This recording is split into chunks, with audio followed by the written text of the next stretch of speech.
যাই হোক, তো এখন দেখেন আমরা রিগ্রেশনে কি ছিল, আমাদের একটা ডেটা, কিছু ডেটা পয়েন্ট ছিল, এই ডেটা পয়েন্টে লাইন ফিট করতেছিলাম, তার জন্য একটা মডেল ছিল। মডেলে প্রথমে একটা লিনিয়ার, তারপরে রেলো, তারপরে একটা লিনিয়ার। খুব ইজি। ক্লাসিফায়ার যদি আপনি দেখেন, ক্লাসিফায়ারে আমাদের ডেটাটা এইগুলা পুরাই ফালতু কোড, জাস্ট ডেটা ক্রিয়েশনের জন্য, এগুলোর দিকে তাকানোরই দরকার নেই। আমি চাইছিলাম এটা একটা ফাংশনে করতে, সময় পাইনি। মানে এটা একটা ফাংশনের মধ্যে দিয়ে চিন্তা করবেন যে ডেটা জেনারেট করতেছেন, ডেটা আর লেভেলস, এটা আপনার ফাইনাল। অ্যাকচুয়ালি নামপাই আর টেনসর হিসেবে, অ্যারে আর টেনসর হিসেবে দুই টাইপেরই আছে। ভিজুয়ালাইজেশনের জন্য আমরা অ্যারে ইউজ করব, আর ক্যালকুলেশনের জন্য আমরা টেনসর ইউজ করব। ওকে, তো দেখেন ওই যে ডেটা লেভেল টেবিল এইগুলো দিয়ে আমরা একটু ভিজুয়ালাইজ করে ডেটাটা দেখি। অ্যাকচুয়ালি এটা জাস্ট কিছু না, এটা জাস্ট ডেটা ক্রিয়েট করার জন্য হচ্ছে। তো এরকম একটা ডেটা, দুইটা গ্রুপ আছে ডেটা, একটা স্কোয়ার ব্ল্যাক স্কোয়ার, একটা হলো গ্রুপ সরি ব্লু স্কোয়ার আর ব্ল্যাক সার্কেল। তো এইটাকে আমরা একটা ক্লাসিফায়ার ড্র করে, ক্লাসিফায়ার করে আলাদা করতে হবে। এটা অত কি সব নাম টাম কিছু আমাদের দরকার নেই। তো মেইন হলো এখন দেখেন টাইপ, দেখেন নামপাই আর টেনসর। এখন এখানে একটু সাবধান থাকবেন, বারবার টাইপের কথাটা কেন আসতেছে। Usually best practice pre processing এ নামপাই, যখনই কম্পিউটেশনে যাবেন, মানে মডেল তৈরিতে যাবেন, মডেলে ইনপুট করবেন, তার আগে ডেটাটাকে অলওয়েজ চেষ্টা করবেন টেনসরে কনভার্ট করতে। কারণ কিছু কিছু ক্ষেত্রে টেনসর মানে পাইটর্চের যে ফাংশনগুলো ওইগুলো নামপাইয়ের উপরে কাজ করে ইনফ্যাক্ট, বাট অনেক ক্ষেত্রে করে না। এই জন্য ইউনিফর্ম থাকার জন্য আমাদের উচিত নামপাই থেকে অলওয়েজ টেনসরে কনভার্ট করে দেন মডেলে ইনপুট দেয়। এখন মডেলটা দেখি, আমরা একটু মডেলটা দেখব। তো খুব কেয়ারফুলি আমরা এই মডেলটা একটু কপি করে নিয়ে যাই। আমি চাইছিলাম আপনাদের একটু এখানে কুইজ মতো নিতে, স্ট্রেস থেকে করবো, আপনারা বলবেন, অনেক টাইম লাগবে। তো এখানে দেখেন রিগ্রেশনে কি আছে, ক্লাসিফিকেশনে কি আছে, দেখেন দুইটাই সিকোয়েন্সিয়াল। সিকোয়েন্সিয়াল কি, এটা জাস্ট একটা গ্লু, পরপর লেয়ারগুলোকে আঠা দিয়ে এটা রাখতেছে, এটাই, আর কিছু না। এখন রিগ্রেশনে দেখেন প্রথমে একটা লিনিয়ার, পরে একটা রেলু, পরে একটা লিনিয়ার, আর এখানে একটা ইনপুট যেহেতু একটা, পরেরটাতে ইনপুট দুইটা, এই জন্য এখানে দুই, তাছাড়া কিছু না, সব সেম। তো এখানে দেখেন ক্লাসিফিকেশনে কি আছে, লিনিয়ার, রেলু, লিনিয়ার, সেম, একদম সেম জিনিস, জাস্ট পরে ওইটাকে আমরা সিগময়েডের মধ্যে দিয়ে পাস করে বাইনারাইজ করতেছি। ওকে, বোঝা গেল জিনিসটা? একটু আগে আমরা বললাম এখানে ভিজুয়ালাইজ করলাম, যে বোর্ডে আমরা যে ভিজুয়ালাইজ করলাম আমাদের মডেলটার আর্কিটেকচার কেমন, ওই জিনিসটাই আমরা এখানে বোঝাচ্ছি। কারো কোশ্চেন থাকলে বলতে পারেন এখানে। বোঝা গেছে এটা? জি জি ভাই, এটা তো ওইখানে দেখাইছিলেন গ্রাফিক্যালি। ওইটা দেখেছিলাম, জাস্ট ওইটার সাথে আমরা এটা কম্প্রাইজ করতেছি, মানে সরি কম্পেয়ার করতেছি, থিওরির সাথে কিভাবে code one to one map করে। এখন মজার কথা হলো এই লাইনটা আমাদের লাগবে না, আমরা পরে দেখবো। এখন জাস্ট আমরা এখানে এটা সিগময়েড দিচ্ছি, এখানে একটা নোট দেওয়া আছে, অথর দিছে এখানে এই নোটবুকের অথর, যে এটা লাগে না, ইউজুয়ালি এখানে লাগে না। এটা কেন, এটা আমি পরে বলবো, এটার দিকে নজর দেওয়ার দরকার নেই, আপনি জাস্ট এটা কম্পারিজনটা দেখেন। তো আমরা তাহলে মডেলগুলো তৈরি করি, এটা আমাদের লাগবে না, এটা জাস্ট কম্পারিজনের জন্য এখানে লিখে দিলাম কমেন্ট করে। এখানে আমরা মডেলটা বিল্ড করব। আর আমি আগেও বলছি এই সিকোয়েন্সিয়াল দিয়ে আমরা ইন প্র্যাকটিস মডেল তৈরি করব না। তাহলে দুইটা ইনপুট যাচ্ছে, একটা আউটপুট, বায়াস ট্রু। আচ্ছা বায়াস কেন ট্রু করা দরকার, মাঝখানে একটু জানি কুইজ নেই, বায়াস ট্রু করা দরকার কেন? ভাই বায়াসড হচ্ছে আমাদের ইয়া করে ইনপুট না দিলে অটো থাকে আর কি, x0 যেটা, মানে বায়াস ট্রু কি করলে বলে, কি হয়, মানে কি হয় ইফেক্ট? এক্সাম সেপারেটরের ওরিয়েন্টেশনটা চেঞ্জ হয়। হ্যাঁ, মানে আমার ওই যে অরিজিন দিয়ে যাওয়া লাগবে না। হ্যাঁ, ওই যে জি জি কনসেপ্ট জি আলোচনা করছিলাম, যে এগুলা যে আমার এই সবসময় অরিজিন দিয়ে যাওয়া লাগবে না, এটা যে কোনো জায়গা দিয়ে যেতে পারবে। ওকে, এই জিনিসগুলো বারবার আমরা একটু ঘুরে ফিরে একটু মনে করার চেষ্টা করবো, এগুলো খুবই ইম্পর্টেন্ট। অ্যাটলিস্ট ইন্টারভিউ বা আপনি যখন এন্ট্রি লেভেলে যাচ্ছেন, জুনিয়রে একদম, তখন এগুলো খুব ইম্পর্টেন্ট। তারপরে দেখেন আমরা সেম জিনিস, যে আমরা একটা লার্নিং রেট নিব, লস ফাংশন। দেখেন আগে কি ছিল, NN MSE loss, NN dot যদি পরের লাইনে লেখেন এখানে nn ডট mse লস এরকম ছিল, এটা হলো মিন স্কয়ার্ড এরর। আর একটু আগে আমরা কি দেখছি f dot binary cross entropy, এটা জিজ্ঞেস করছিলাম যে f দিয়ে কেন করতেছি। তো সেম জিনিস এইখানে, এই যে জিনিসটা ফাংশন, এইটাও সেম জিনিস, জাস্ট এইখানে আমরা একটা অবজেক্ট হিসেবে নিচ্ছি, এখানে আমরা একটা ফাংশন কল করতেছি। অবজেক্ট হিসেবে নিলে কি হয়, ওর মধ্যে আমাকে আবার পাস করতে হয়, হ্যাঁ, আর ফাংশন হিসেবে নিলে আমি একবারে পাস করতে পারি আর্গুমেন্টটা, এটা হলো সুবিধা। জাস্ট এইখানে আমি কমেন্ট করে রাখবো যাতে আপনাদের বুঝতে সুবিধা হয়। দ্যাট মিন্স একই জিনিস ডিফারেন্টলি ইমপ্লিমেন্ট করে। তো binary cross entropy BCE, binary cross entropy loss. Okay, তো এইবার তাহলে এবার আমার কি হবে যে আমি কোন প্যারামিটারগুলোকে আমি অপটিমাইজ করতে চাই, দ্যাট মিন্স এই ক্লাসিফায়ারের যে প্যারামিটারগুলো আছে এই মডেলটা, তাহলে এই মডেলের মধ্যে এই প্যারামিটারগুলো আছে, মানে সব প্যারামিটার প্রত্যেক লেয়ারে যতগুলো ওয়েট আছে সব আমি এখানে দিয়ে দিচ্ছি, এবং এই লার্নিং রেট, এবং বলতেছি যে টর্চের মধ্যে বিভিন্ন অপটিমাইজার আছে, অপটিমার মধ্যে তার মধ্যে স্ট্যাটিস্টিক গ্রেডিয়েন্ট দিছে বা সিম্পল একদম ভ্যানিলা গ্রেডিয়েন্ট দিছে, তাকে বলতেছি তুমি এই প্যারামিটারগুলো অপটিমাইজ করবা এবং এই লার্নিং রেট ইউজ করবা, এটা হলো আমার অপটিমাইজার। তাহলে আমার হয়ে গেল কি লস ফাংশন হয়ে গেল আর অপটিমাইজার পেয়ে গেলাম। এই দুইটা আমার জন্য তিনটা জিনিস, আমার এই যে মডেলটা, আমার লস ফাংশন আর আমার অপটিমাইজার। মডেল কি করে আমার সাথে একটু আমি মনোযোগ দেন এখানে। মডেল হলো আউটপুট দেয়, প্রেডিকশন দেয়, সেই প্রেডিকশনের উপর বেস করে আমরা লস ক্যালকুলেট করি, লসের ব্যাক প্রপাগেশন করি। অ্যাকচুয়ালি লস দরকার ব্যাক প্রপাগেশনের জন্য, সেই ব্যাক প্রপাগেশনের উপর ভিত্তি করে আমরা ওই আপডেট করি, অপটিমাইজারটা আপডেট করে। তো সেম কাজ সব জায়গায়, মোটামুটি সেম কাজ, জাস্ট বিভিন্ন রকম সিনট্যাক্স এগুলো আছে। তো অপটিমাইজার পাইলাম, এতক্ষণ লাগতেছে কেন?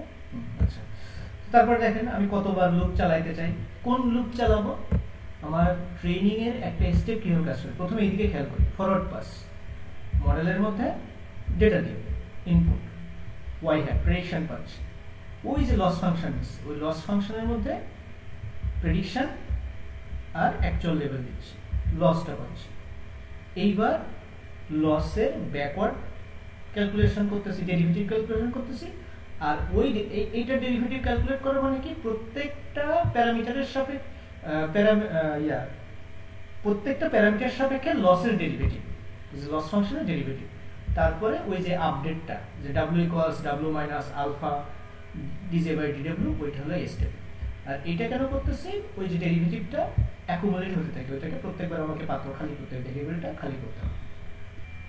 জাহিদ ভাই, জি, ওই যে লস ব্যাকওয়ার্ড মানে হচ্ছে যে আপনি চেইন ইকুয়ালস চেইন যেটা আর কি, চেইন রুলটা, তাই না? লস ব্যাকওয়ার্ড শুধু চেইন রুল না, এখন আপনাদের আরো স্পেসিফিক হইতে হবে, কারণ আপনারা আরো অ্যাডভান্স হয়ে গেছেন। যে কি করে, সবগুলা প্যারামিটারের সাথে ধরে একটা লস, সবগুলো w1 w2 w3 w4, তো আমাদের এখানে চারটা আছে, তো এই চারটা প্যারামিটার এবং ইভেন এই যে জিরো গুলো আছে, সবগুলা রেসপেক্টে এল এর ডেরিভেটিভ dl বাই dw, এটা ক্যালকুলেট করতে যে ফর্মুলাটা, যে ফর্মুলা বা ইকুয়েশন, ওইটাকে ট্র্যাক রাখে, তাই না? ওইটাকে ট্র্যাক রাখে, এবং যখনই আমাকে ওই লস ডট ব্যাকওয়ার্ড দেই তখন এই ইকুয়েশনগুলো এক্সিকিউট করে। ওকে, এবং তাহলে এই জিনিস খেয়াল করেন, তাহলে একটু বুঝে যে এই পয়েন্টে ডেরিভেটিভ আছে, এই পয়েন্টে আমি একটা ডেরিভেটিভ এল না দিয়ে আমি জে ধরি, তাহলে আমাদের বুঝতে সুবিধা হবে। ডিজে, এই পয়েন্টে ডেরিভেটিভ ডিজে বাই ডিডব্লিউ। এখন এই পয়েন্টে ডেরিভেটিভ ক্যালকুলেট করে আমি রাখলাম, কার মধ্যে রাখলাম? অপটিমাইজারের মধ্যে, তাই না? যখন আমি বলতেছি যে অপটিমাইজার ডট স্টেপ, তখন ওইটা ক্যালকুলেট করতে আমার লাগছে। এখন পরের বার যখন আমি ক্যালকুলেট করব, তখন মেবি আমি এইখানে আসি, তো আগের ডেরিভেটিভটাকে আমাকে ফেলাই দিতে হবে, আগের যে ডেরিভেটিভটা আছে, তো সেই কাজটা করতেছি আমরা এই অপটিমাইজার জিরো গ্রাফ, ডেরিভেটিভ ভ্যালুটাকে জিরো করে নিচ্ছি। বোঝা গেল জিনিসটা? Input prediction, loss function, loss calculation.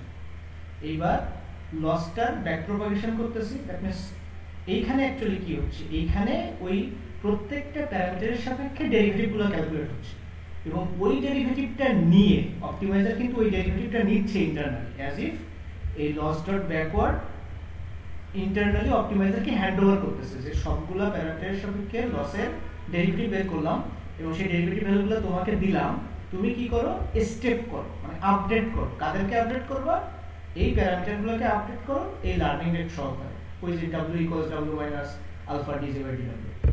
এবার এখন যেহেতু এই গ্রেডিয়েন্টটা সে অপটিমাইজারকে দিয়ে দিছে, পরের বার যখন সে আবার ক্যালকুলেট করতে আসবে তো অপটিমাইজারের মধ্যে অলরেডি যে ধরেন একটা ভেরিয়েবল আছে নাম গ্রেডিয়েন্ট, তো এই গ্রেডিয়েন্টের মধ্যে আগেরটা আছে, তাহলে ওইটাকে ফেলানোর জন্য 0, ওকে, না হলে ওটা অ্যাড হয়ে যায়, এটা প্রপার্টি অ্যাড হয়ে যায়। তাহলে এটা যদি ভাইয়া এটা যদি আমি অপটিমাইজার স্টেপের পরে দেই তাহলে কি সমস্যা না, ঠিকমতো রান করবে না? সমস্যা না।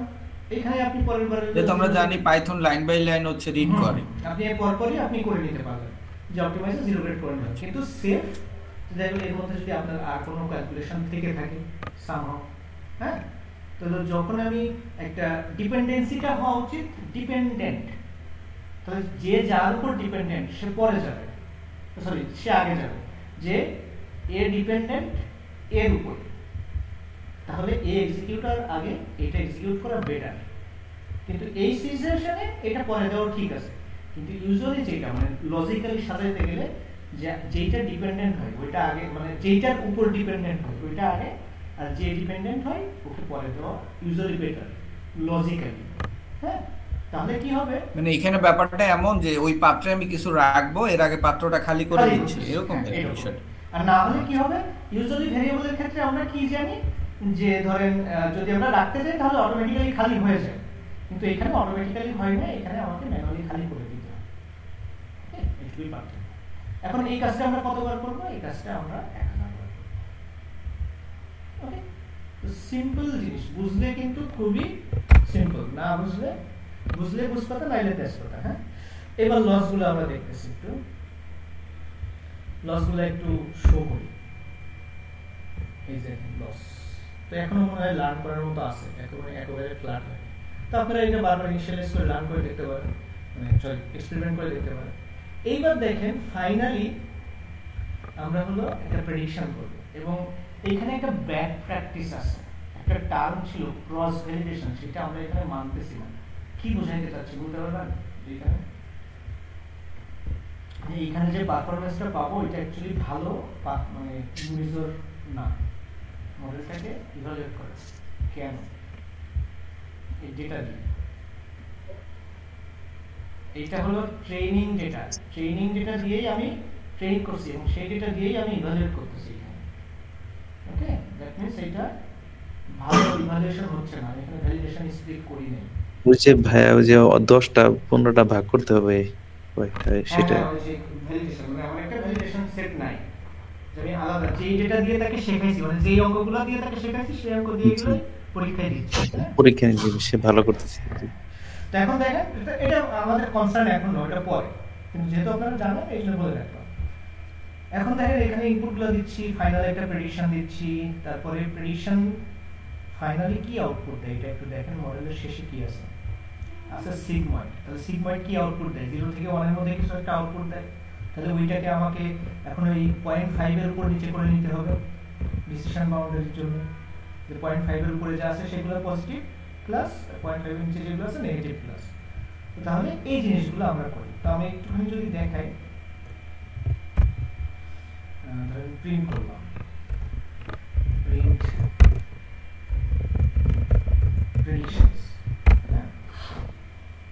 প্রেডিকশনস গুলো দেখেন ভ্যালু, ওই যে সিগময়েড ফাংশন যেগুলো দিয়েছে, সিগময়েড ফাংশন সব প্রায় 0.515190 এগুলো প্রায় হোমোজিনিয়াস হয়ে গেছে, কিছু কিছু থাকতেও পারে আপনার 0.58 আছে। দ্যাট মিন্স এটা খুব ভালো শিখে নেয়, এখনো শেখার বাকি আছে। হ্যাঁ, তো এখন এটা কি করতে পারি আমরা? আচ্ছা, এটাকে আমি আরেকবার রান দিই, তাহলে হয়তো ভ্যালুগুলো আলাদা আসতে পারে। হ্যাঁ, আমি আরেকবার রান দেওয়া মানে কি, এইখান থেকে ইনিশিয়ালাইজ থেকে শুরু করা। মডেল ইনিশিয়ালাইজ করলাম, ওয়েট ইনিশিয়ালাইজ হলো র্যান্ডমলি, লস নিলাম, অপটিমাইজার নিলাম, মডেলটাকে এবার ট্রেন করলাম ওই লস ফাংশন আর অপটিমাইজার দিয়ে।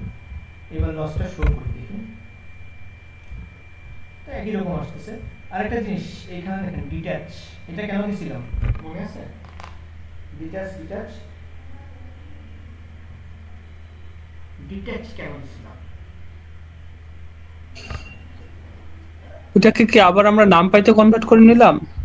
না, এটা নাম্বারের জন্য না। ডিট্যাচ হলো একটা টেনসরের মধ্যে ওই যে ব্যাকওয়ার্ড প্রপাগেশন ফাংশন থাকতে পারে, ভ্যালু থাকতে পারে, তো ভ্যালুটাকে ডিফারেন্ট মানে আলাদা করে নেওয়ার জন্য। মনে আছে? লস ভুলে গেছি ভাই। ভুলে গেছেন? আচ্ছা, তো ধরেন আমরা একটুখানি মনে করার চেষ্টা করি। তো ধরেন একটা টেনসরে কি থাকে, এরকম থাকে না, টেনসর এরকম একটা ভ্যালু থাকে, ধরেন 1.0, পাশে একটা ধরেন গ্রেডিয়েন্ট ফাং এরকম একটা থাকে, তাই না? এরকম একটা ফাংশন থাকে এখানে, দেখো অ্যাড ব্যাকওয়ার্ড। দ্যাট মিন্স এই ফাংশনটা এই ভ্যালুটার রিলেটেড সে কত, সে আপনার লস ফাংশনের রেসপেক্টে যে সে লস ফাংশনের ডেরিভেটিভ বের করতে চাই, যদি আমি এই ভ্যালুর রেসপেক্টে, তাহলে সেই ফাংশনটাও এর সাথে স্টোর করা থাকে না, যে কারণে আমরা এই যে রিকোয়েস্ট ওই যে গ্রেড যেটা আমরা ট্রু করে দেই। হ্যাঁ এটা গ্রেড বুঝতে পারছি। হ্যাঁ, যেটা আমরা মানে ওই যে ট্র্যাক রাখে মেইনলি, যে এই ফাংশনটা ট্র্যাক রাখে যে এই ভ্যালুটার রেসপেক্টে যদি আমি লস ফাংশনের ডেরিভেটিভ বের করি, তাহলে সেই ফর্মুলাটা হলো এটা, সেটার একটা ট্র্যাক রাখে। হ্যাঁ, তো এখন যেহেতু এটা আছে, এর সাথে আরো ইনফরমেশন আছে অ্যাকচুয়ালি, তো এই জন্য এটাকে আমরা আলাদা করে নিই, ডিট্যাচ ভ্যালুটাকে ডিট্যাচ করি। কারণ প্লট সে নাম্বার এক্সপেক্ট করতেছে, আমি যদি তাকে নাম্বার ছাড়াও আরো ইনফরমেশন দিই, সেটা প্লট করতে পারবে না, তাই না? এখন দেখেন, এখন যদি আমি প্রেডিকশন গুলো দেখি কি আসে, দেখি দেখেন ডিফারেন্ট আসছে, দেখছেন ডিফারেন্ট প্রেডিকশন আসছে। ওকে, এবার তাহলে আমি 0.5 থেকে যদি বড় ধরি, তাহলে এইগুলো 1 হবে। ভাই আমি এই প্রেডিকশনের ওইটা বুঝি না ভাই, ওইটা কি বললেন? ওকে, এটা জি ওইটা ক্লাসিফাই ডাটা যেটা উপরেরটা, জি ভাই। তো এর এটা উপরে হলো প্রেডিকশন ট্রেইন মডেল, এটা হলো ট্রেইন মডেল, তাই না? মডেলটা ট্রেইন হলো, এই যে আপনার আপডেট হলো, এটা তো মডেল, এই মডেলটার আমি আপডেট করলাম, আপডেট করতে করতে ফাইনালি তাকে আমি একটা ট্রেইন মডেল পাইলাম, ধরেন 1000, যেটাকে 1000 বার, যার প্যারামিটারগুলোকে 1000 বার আপডেট করা হয়েছে। ওকে, তো এটাকে ধরতেছি আমি ট্রেইন মডেল। সেই ট্রেইন মডেলের মধ্যে দিয়ে ফাইনালি আরেকবার ডেটা দিচ্ছি আমি, দিলে সে একটা ট্রেইন মডেলের প্রেডিকশন, তাহলে আমরা হোপ করতেছি এটা ভালো হওয়া উচিত, তাই না? তো সেই প্রেডিকশনগুলো দেখতেছি আমরা এখানে। ওকে, তো এটা যেহেতু প্রেডিকশনটার লাস্ট মানে মডেলের লাস্ট লেয়ারে কি আছে, সিগময়েড, তাই না? তো সিগময়েডের ভ্যালু হয় কত, 0 থেকে 1 এর মধ্যে, তো 0 থেকে 1, জি, কিছু ভ্যালু 0.2, কিছু ভ্যালু 0.5। তো তাহলে আমরা কিভাবে আমরা থ্রেশহোল্ড করি, যে 0.5 এর উপরে হলে 1 আর 0.5 এর নিচে হলে 0, তাই না? জি হ্যাঁ, এবার এটাকে তাহলে আমি এবার যদি লেভেলগুলো দিই, প্রেডিকশন লেভেলস, এটা যদি প্রিন্ট করি, প্রেড লেভেলস নাই কি পাই, ট্রু ফলস। ট্রু কোথায় পাচ্ছি, যেখানে হলো আপনার 0.5 এর উপরে, যেখানে 0.5 এর নিচে সেখানে ফলস। আর ট্রু ফলস মানে কি অ্যাকচুয়ালি 1 আর 0। ওকে, দ্যাট মিন্স এইটা সে বোঝাচ্ছে যে এটা প্রেডিক্ট করতেছে 0, এটা প্রেডিক্ট করতেছে 1।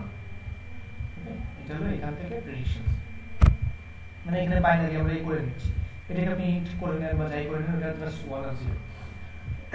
এইবার দেখেন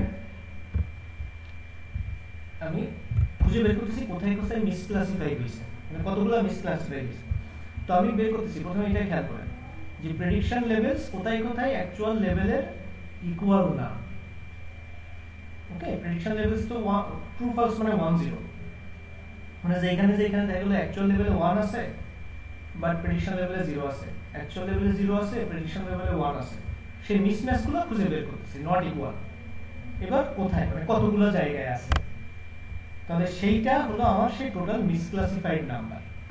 এবার মিসক্লাসিফাইড কতগুলো, মিসক্লাসিফাইড ডিভাইডেড বাই টোটাল নাম্বার। ওকে, মানে টোটাল কতগুলো আমার পয়েন্ট আছে, তাহলে ওইটাকে আমি পার্সেন্টেজে কনভার্ট করতেছি আর 100% থেকে মাইনাস করতেছি, তাহলে টোটাল এটা হলো এরর।